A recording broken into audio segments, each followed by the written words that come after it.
नमस्कार मंडळी, तर आषाढी एकादशी निमित्त हे तोंडात विरघळणारे साबुदाणा लाडू तुम्ही एकदा करून खाऊन बघाल ना, तर याची चव तुमच्या तोंडात रेंगाळत राहील। हे लाडू करायलाही खूप सोपे आहे आणि खूप झटपट होतात। साबुदाणा तासोनतास भाजावे नाही लागत। तुम्हाला वाटत असेल की हे लाडू करकर लागत असतील, तर असं अजिबात नाही। एकदम पेढ्यासारखे मऊ होतात हे लाडू।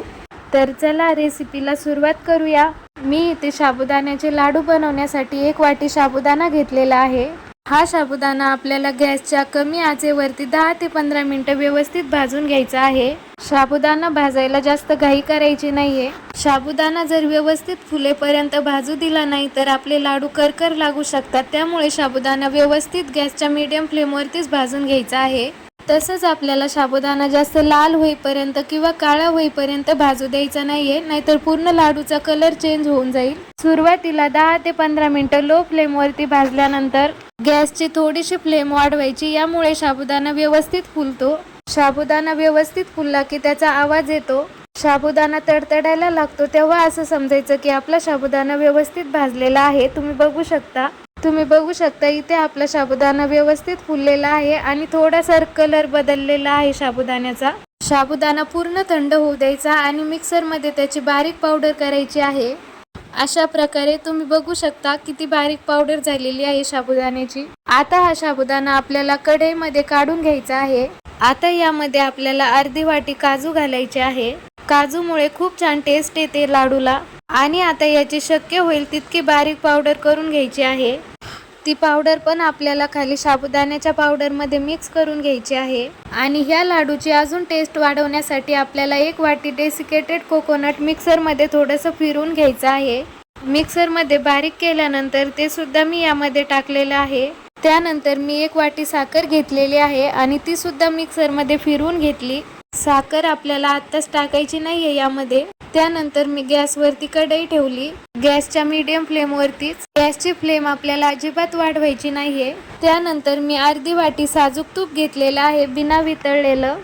कढईमधलं मिश्रण साईडला करून अगोदर तूप वितळून घ्यायचं आहे।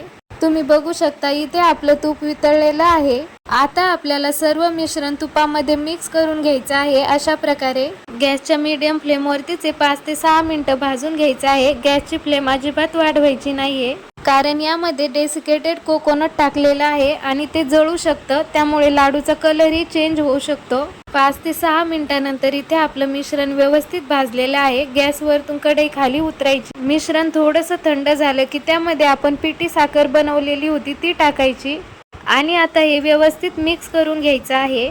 त्यानंतर हाताने पण व्यवस्थित मिक्स करून घ्यायचं आहे, जेणेकरून त्याला ओलसरपणा येतो। तुमच्या मिश्रणाला जर ओलसरपणा नाही आला तर हे मिश्रण थोडं थोडं मिक्सरमध्ये जर फिरवलं तर त्याला ओलसरपणा येतो। याला फिरवायची गरज नाही पडली, त्यामुळे मी नाही फिरवलं। तुम्ही बघू शकता एकदम मस्त लाडू झालेले आहे आपले। मिश्रणाला ओलसरपणा पण छान आलेला आहे। तुम्हाला अजून एक लाडू बनवून दाखवते मी। अगोदर हातामध्ये घेऊन व्यवस्थित गोल करायचा आहे।